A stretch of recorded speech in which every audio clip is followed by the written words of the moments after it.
Hello guys, कैसे हो आप सभी। स्वागत है आप सभी का फिर से और अपने वीडियो में। तो गाइस आज हम लोग बात करने वाले हैं न्यू मूवी के बारे में। 2024 में आई है, नेटफ्लिक्स पे अवेलेबल है। आज तक किसी ने भी इस मूवी के बारे में एक्सप्लेन नहीं किया है। चलिए आज हम लोग करेंगे। और इस मूवी का नाम है स्कॉट लिप। तो आइए बिना देरी किए शुरू करते हैं। और मूवी की शुरुआत में हमें सीन दिखाया जाता है वेनिस का। और यहाँ पर एक ऑप्शन चल रहा था, और जहाँ शहर के सभी अमीरों लोग ने पार्टिसिपेट किया था। और फिर ढेर सारे लोग आकर अपना मास्क वगैरह पहन कर इस ऑप्शन में बैठ जाते हैं। और फिर हम वही इस कहानी के लीड एक्टर साइरस को भी देख पाते हैं, जो कि अभी एक नई चोरी की प्लानिंग बना चुके थे। मगर ये ऑप्शन तो हो रहा था वेनिस में, मगर इसकी लाइव स्ट्रीम लंदन में भी चल रही थी। यानी कि कुछ खरीदार यहाँ बैठे थे लंदन में, और यहाँ कुछ खरीदार वहाँ वेनिस में बैठे थे। और इसके बाद हम लोग साइरस के टीम को भी देख पाते हैं, जिसके अंदर थे डेंटल, कमीला, मैग्नेस, मिशन और ल्यूक, और खुद मास्टरमाइंड यानी कि साइरस। और इस ऑप्शन में काफ़ी सारे कैमरास भी लगी थी, जिसे पुलिस बैठकर वॉन्डर कर रही थी। और इन पुलिस वालों में एक ऑफिसर होता है जिसका नाम होता है क्लैकबोर्ड, और इसका निक नेम है अभी। और पहले साइरस से ये मिल चुकी है, और वो खास मिशन पर थी उसे पकड़ने के लिए। मगर साइरस काफ़ी ज़्यादा चालाक था, वो भाग निकला था। मगर इस बार अभी अपने पूरी टीम के साथ तैयार थी कि जैसे ही साइरस चोरी करे और वो उसे रंगे हाथे पकड़ ले। और इसी के साथ ऑप्शन की शुरुआत होती है। इसमें पहले नंबर पर एक वैंकूवर नाम की पेंटिंग आती है, जो कि बहुत ही महंगी थी और हर कोई अपनी नीलामी लगाने लगता है। और फिर उसके बाद 2 करोड़ के अंदर वो पेंटिंग बिक जाती है। और लेकिन ये चोर तो इसी के फिराक में बैठे थे, क्योंकि मैग्नस ने ऑलरेडी उस ऑप्शन खोई हुई पेंटिंग को कस्टमर के पास पहुंचने से पहले ही चुरा लिया था। और ब्लैक मार्केट में मतलब उसी दाम, सेम दाम 2 करोड़ में वो पेंटिंग बेच दी थी। और जिसके बाद बारी आती है दूसरी पेंटिंग की, कि इस ऑप्शन की खास और सबसे कीमती पेंटिंग की। बेसिकली ये एक क्रिएशन था जो बनाया गया था एनेट नाम के क्रिएटर के थ्रू। और वो अपनी पहचान बताना नहीं चाहता था, इसलिए वो अपनी फेस पर मास्क पहन रखा था। ये मास्क आगे ना आगे आपको कहीं स्क्विड गेम की याद दिलाएंगे। अभी जो एनेट की खास थी, इसका नाम था NFT। इस पेंटिंग में नियरली 200 कैमरास होते हैं, जो कि लाइव एक्शन कैप्चर करके AI के थ्रू AI जनरेटेड पोर्ट्रेट तैयार करते थे। और फिर इसकी नीलामी शुरू होती है। और फिर इसकी पैसे बढ़ते बढ़ते डेढ़ से 2 करोड़, 2 करोड़ से 2.5 करोड़ होते हैं कि मिशुन अपनी प्लानिंग लगा चुकी होती है। और फिर वो कहती है लेफ्ट, और उसके कहने के साथ ही वहाँ के लाइट्स वगैरह बंद हो जाती है। और फिर धमाके होना शुरू हो जाती है, और पूरी जगह अफरा तफरी मच जाती है। और फिर ऑप्शन में बैठे सभी अमीर घराने के लोग वहाँ से भागने के बारे में सोचते हैं। और तभी यहीं पर साइरस अपना काम कर देता है। और बेसिकली 2.5 करोड़ की जो बोली लगाई थी वो लगाई थी साइरस ने। और अब वो पैसों के लेन देन के चक्कर में एनेट को अपनी यॉट पर बुलाने के बारे में सोचता है। और कहता है कि पेंटिंग भी वहीं ले ली जाएगी, यानी कि आपकी क्रिएशन और आपका अमाउंट भी हम वहीं पर दे देंगे। और मगर ऊपर बैठी एबी ये सब कुछ देख रही थी, और इस बार वो साइरस को रंगे हाथों पकड़ना चाहती थी और उसे वहां से भागने देना नहीं चाहती थी। इसलिए वो अपनी सभी पुलिस वालों को उसके पीछे लगा देती है। इसके बाद पूरे वाइनस में चेन सीक्वेंस आता है, कभी भागते हुए तो कभी रोड साइड में, जो तभी वहाँ के खास की रिवर्स में। और इनके पास स्पीड बोट भी होती है, और ये एक एक करके सभी पुलिस वालों को चकमा देकर भाग जाते हैं। और फिर सीन शिफ्ट होता है प्राइवेट यॉट पर। अब ये लोग पैसों के लेन देन के बारे में रात भर पार्टी करते हैं। और फिर एबी अपनी इन्वेस्टिगेशन जारी रखती है, और ऑप्शन में बैठे हुए सभी लोगों को बारीकी से देख रही थी। तभी उसे बेंटन दिखाई देता है, जो कि साइरस के मेंबर का ही टीम था। तो ये कैसे भी करके उस तक पहुंच जाते हैं। वहीं दूसरी तरफ इन चोरों की असली हकीकत हमारे सामने आती है। बेसिकली उन्होंने इस खास NFT क्रिएशन को चुराया था, तो ब्लैक मार्केट में उसके दाम बढ़ते गए। 3 से 4 करोड़, 4 से 5 करोड़, और फिर 8 तक पहुंच गए। लेकिन उसे एक्टिवेट करने के लिए उसके ओनर को वहां पे होना जरूरी था। और जो 2 करोड़ इन्होंने एनेट को ट्रांसफर किए थे, तो पुरानी वाली पेंटिंग को बेचकर ही उसे ट्रांसफर किए थे। और इसी के साथ साइरस ये भी बताती है, इस पेंटिंग की चोरी हो जाने की वजह से ये 2.5 करोड़ में बिकती, और आज इसकी कीमत 8 करोड़ से भी बेसी हो चुकी है। फिर तुम ये समझ रहे हो कि हमें तुमने अगवा किया, मगर हम ब्लैक मार्केट में बढ़ी हुई रकम का आधा आधा हिस्सा बांटेंगे। इसलिए तुम्हें भी फायदा और हमें भी फायदा, और टेंशन लेने वाली कोई बात नहीं है। और तुम जमकर पार्टी करो। उसके बाद हम लोग देख पाते हैं एंटन को, जो सूरज रेवी के साथ बैठा हुआ रहता है। और फिर वो एबी के पूछे गए सवालों के जवाब सब उलट पुलट दे रहा था। फिर एबी उसे गुस्से में कहती है कि हम तुम्हें जेल में डाल देंगे, और ऊपर से तुम्हारा बैंक ओवर वाला कांड भी लोगों के सामने आ जाएगा।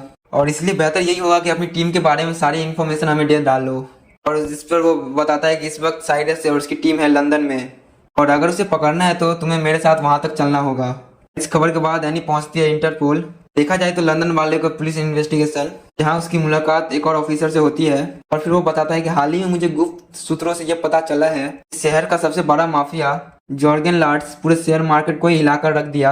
और बड़े बड़े ट्रेड उठा ली। इसी के साथ हाई स्टॉक के चलते उसे बहुत सारा मुनाफा हुआ। मगर इस मुनाफे का रीजन कोई मार्केट में उथल पुथल नहीं बल्कि शहर में आई हुई उथल पुथल थी। उसने डैम का पानी पूरे शहर में फैला दिया और बाहर आ गई पूरी शहर में। लोगों की जान जाने लगी थी और इस बार वो सेम टू सेम दूसरे शहर के साथ भी करने वाला है और जिसमें लिवाइथन नाम की एक और बड़ी माफिया शामिल है। और मैं काफी सालों से लार्ड्स के पीछे लगा हूँ, इसलिए मैंने अपने खास बंदा जिसका नाम है टिगट उनकी टीम में मैंने छोड़ दिया था। और मुझे ये खबर उसी से मालूम चली है कि अगले आने वाले 2 महीने में इस काम का अंजाम देने वाले हैं और लिवाइथन को पेमेंट होगा सोने के रूप में, मतलब कि गोल्ड, छोटा मोटा 1-2 किलो नहीं, मतलब कि बल्कि 10 टन। और इस पेमेंट को रुकवाने के लिए मुझे तुम्हारी जरूरत है। और फिर अभी कहती है कि इसमें मैं क्या कर सकती हूँ और ये तो काम खाली पुलिस वाले कर सकते हैं। और फिर जिसके बाद इस एक्स का ये कहना था कि पुलिस वालों में इतना दिमाग नहीं जो कि चोर की तरह सोचकर चोर को पकड़ ले, इसके लिए एक खास चोर की ही जरूरत पड़ेगी। और ये खास चोर कौन है तुम तो ये जानती हो। जिसके बाद अभी कहती है कि नहीं, जैसा आप सोच रहे हैं कि साइरस के पास मैं जाऊंगी और कि उससे मदद मांगूंगी और वो भी इस काम के लिए वो हाँ बोल देगा, हो गया हमारा टाटा बाय बाय। फिर एक्चुअली उसे समझाता है कि इस डील के लिए साइरस और उसकी टीम हाँ नहीं बोली तो काफी सारे मासूमों की जान जाएगी। हमें कैसे भी करके उस गोल्ड की पेमेंट को रोकना होगा और उसे रंगों हाथों पकड़ना होगा। और यही से हमारी शानदार स्टोरी स्टार्ट होती है। फिर अभी पहुंच जाती है साइरस के पास, फिर बताती है कि हम दोनों के बीच में एक बार पेरिस में 5 दिन तक रोमांस चला था। फिर जहाँ पर साइरस कहता है कि वो 5 नहीं बल्कि 7 दिन थे और हम दोनों एक दूसरे के प्यार में बहुत हद तक पड़ चुके थे। उन्होंने मुझे रोका कर। फिर जहाँ पर एबी कहती है देखो तुम भी चोरी के मिशन पे थे और मैं भी पुलिस वालों के तुम्हें पकड़ने के मिशन पर थी और हम दोनों के बीच में जो हुआ प्यार वो कोई प्यार नहीं था, सिर्फ एक दिखावा था। लेकिन साइरस भैया आशिक मिजाज आदमी है। इसके बाद वो कहता है खैर जो भी हुआ यहाँ किस रीजन से तुम आई हो ये बताओ। जिस पर एबी कहती है कि तुम्हें मेरे लिए एक चोरी करनी पड़ेगी। जो सारी डिटेल हैक्स ने एबी को दी थी वही सारी डिटेल एबी साइरस को दे देती है और फिर वो बताती है कि तुम्हें गोल्ड को चुराना होगा।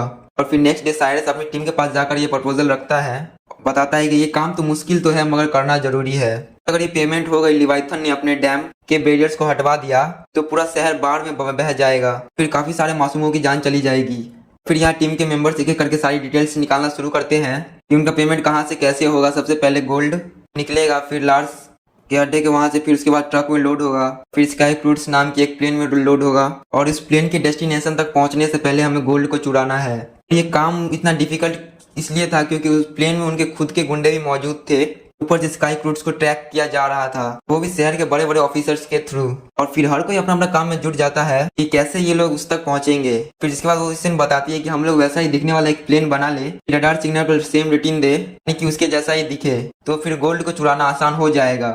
लेकिन अब वैसा प्लेन लाए कहाँ से, जहाँ पर साइरस बताता है कि उस ऑप्शन में एक बंदा था कॉन्सन नाम का, उसके पास ऐसा ही प्लेन था, मतलब पूरा दिखता नहीं था, बिल्कुल ऐसा ही लगता था। क्या पता वो हमारी इस काम में मदद कर दे।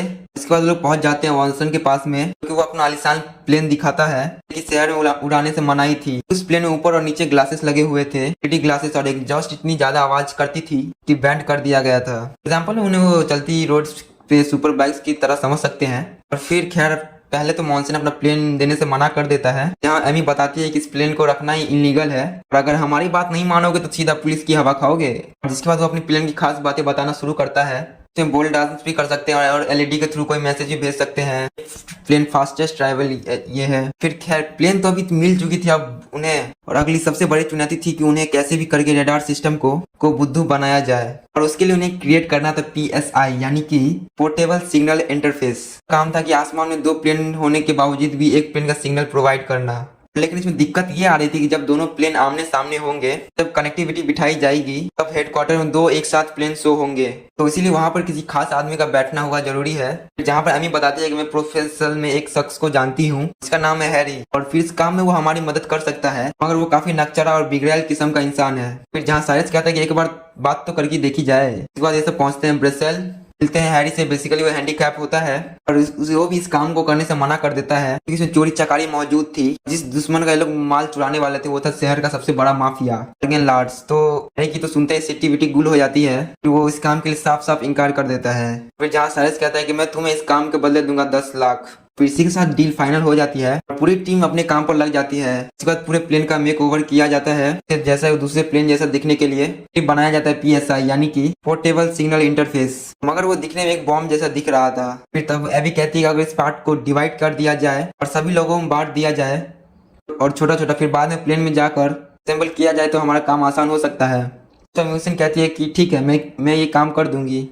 तो फिर काफ़ी मेहनत करने के बाद अच्छे खासे लोगों से जान पहचान बनाकर अब बारी आती है फाइनल डे की।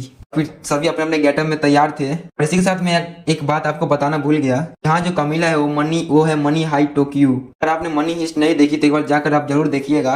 नया वर्जन मनी हिस्ट 2 भी आया था, आप जरूर देखिएगा। जब मेन कहानी बताओ, यहाँ पर इन लोगों ने भी अपनी टिकट बुक करवा ली थी, इकोनॉमी की और कुछ बिजनेस की। जहाँ इन्हें यहाँ पर पहुंचने के बाद उन्हें पता चलता है कि यहाँ पर तो लार्स ने अपने गुंडे भेज रखे थे। बिजनेस क्लास में 2 और इकोनॉमी क्लास में 3। इसी के साथ सबसे नीचे वाले पोर्शन में जा रहा था 10 टन सोना। इसके बाद बारी आती है इस कहानी की बेस्ट पार्ट की, जहाँ सब हर कोई एक्टिव हो चुका था और अब इस चोरी को अंजाम देने के लिए तैयार था। फिर मिशु ने सारे एक्सेस कैमरा को हैक कर लिया था ताकि होने वाली गतिविधियों पर नजर रखी जा सके। फिर मैग्नस ने वॉशरूम में जाकर पीएसआई के आधे पार्ट्स को रख दिया था। इसी के साथ साइरस को पता चलता है कि इनका एक बंदा ल्यूक इस प्लेन में चढ़ा ही नहीं। जब साइरस से कॉल लगाता है तो वो कहता है कि इस काम में बहुत जोखिम है, तो मैं इस काम को नहीं कर पाऊंगा। इसके बाद एमी कहती है कोई बात नहीं, अब यहाँ तक तो हम पहुंच चुके हैं, तो इस काम को किए बिना तो यहाँ से जाएंगे नहीं। इसलिए आगे काम एबी संभालती है। जो आधे पार्ट्स इकोनॉमिक क्लास के वॉशरूम में रखे थे तो वो आकर ले जाती है अपने बिजनेस क्लास वाले वॉशरूम में। तो वहां पर वो उस पीएसआई को असेंबल करना शुरू करती है। पर रास्ते में आई हुई असेंबलिंग की वजह से वो मशीन के हाथ से गिर जाती है और टूट जाती है। इनके तो पूरे एल लग गए।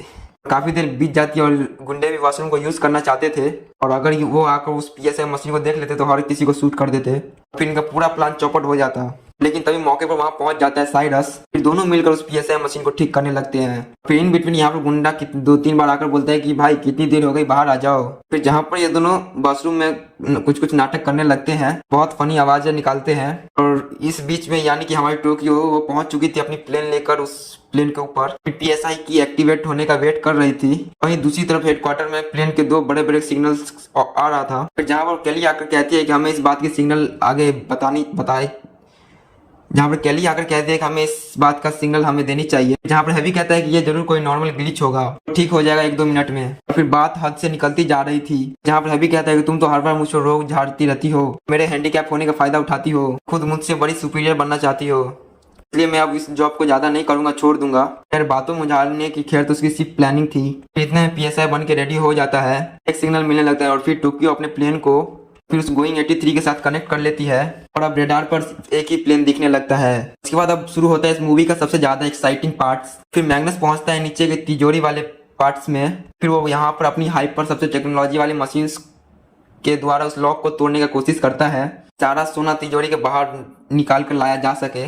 फिर मगर इतने में ही गुंडे को शक हो जाता है और वो अपने सोने के पास पहुंचने की कोशिश करते हैं। एक तो मैग्नस उस ताले को तोड़ रहा था, वहीं दूसरी तरफ गुंडे उसके पास पहुंच रहे थे। और फिर तब तो साइरस को उनको रोकना पड़ता है। और यहाँ पर आती है इस मूवी की one of the best fight. यहाँ पर चलते प्लेन के अंदर फायरिंग होने लगती है, मारपीट होने लगती है, सब चीज होने लगती है। उन्हें वहीं पे बैठे हुए पायलट को कुछ शक होता है, प्लेन में जरूर कुछ गड़बड़ हो रही है। इसलिए हाइडी उन्हें कांटेक्ट करके बताता है कि आगे टर्मिनल्स बहुत ज्यादा है, मौसम साफ नहीं है, आपको नियर बाय हवाई अड्डे पे इस प्लेन को लैंड करना पड़ेगा।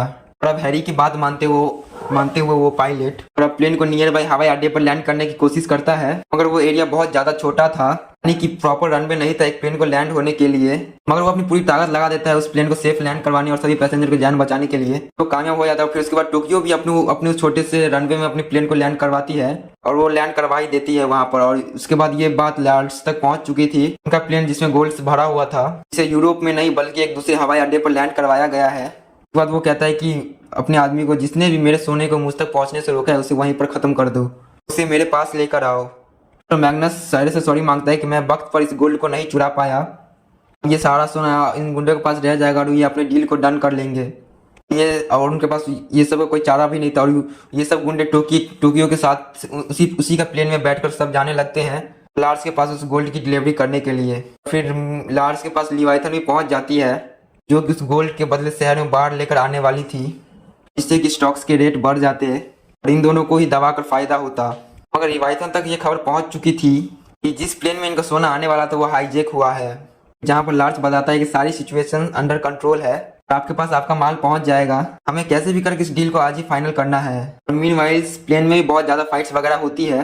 खैर अब रेडार सिस्टम भी टूट गया था तो टोक्यो पर रेडार्स वाला प्लेन भी दिखने लगता है, तो उसके ऊपर गवर्नमेंट के प्लेन आकर हमला करने वाले होते हैं। लेकिन तभी साइरस और टोक्यो का दिमाग चलता है और फिर वो प्लेन को उल्टा कर देते हैं और उस पर लिख देते हैं इस प्लेन में सिविलियंस मौजूद है, हमला ना किया जाए। इस वजह से वो फाइटर जेट्स उन पर उस वक्त हमला नहीं करते। फिर उन्हें ट्रैक करते करते पीछा करने लगते हैं। फिर जहाँ पर वो प्लेन लैंड हो पुलिस वहाँ पर उतर कर उन्हें दबोच ले, ताकि जहाँ पर भी ये प्लेन लैंड हो पुलिस उतर कर उसे दबोच ले।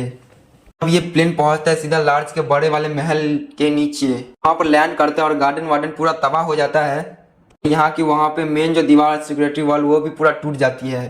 फिर प्लेन में से 10 टन सोना भी गिर पड़ता है, जिस पर लिवाइथन कहते हैं कि अब तो ये गोल्ड भी मैं लेकर जाऊंगी, ऊपर से तुम्हारे और मेरे बीच की डील भी खत्म। जिस पर लार्ज को गुस्सा आ जाता है और वो उसको पाँव में गोली मार देता है। खैर अब पुलिस जो उन्हें ट्रैक कर रही थी अब तो वो भी वहाँ पर पहुंच जाती है। अब वो लोग लार्ज को पकड़ने वाले थे और लेकिन लार्ज कहता है कि ये तो मेरी प्राइवेट प्रॉपर्टी है। ये चोर लिवाइथन के साथ डील करने वाले थे, तो असली गुनहगार तो ये लोग हैं, इन्होंने ही लिवाइथन को जान से मारा है।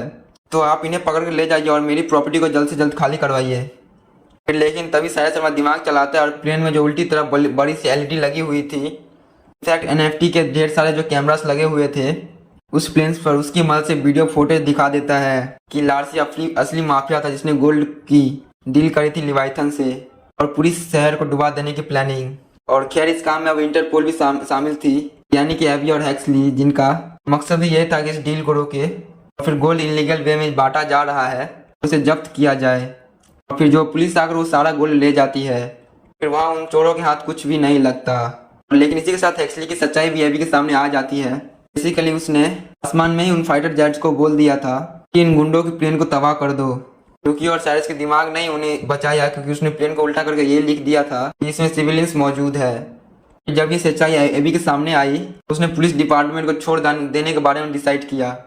और अब खैर उसने भी अब साइरस की टीम को ज्वाइन कर लिया था। इसी के साथ एक बैक स्टोरी भी मालूम चलती है। जब वो छोटी बच्ची थी तब उसने बड़ी एक आर्ट सी गैलरी में उसकी मम्मी को एक पेंटिंग गिफ्ट करी थी।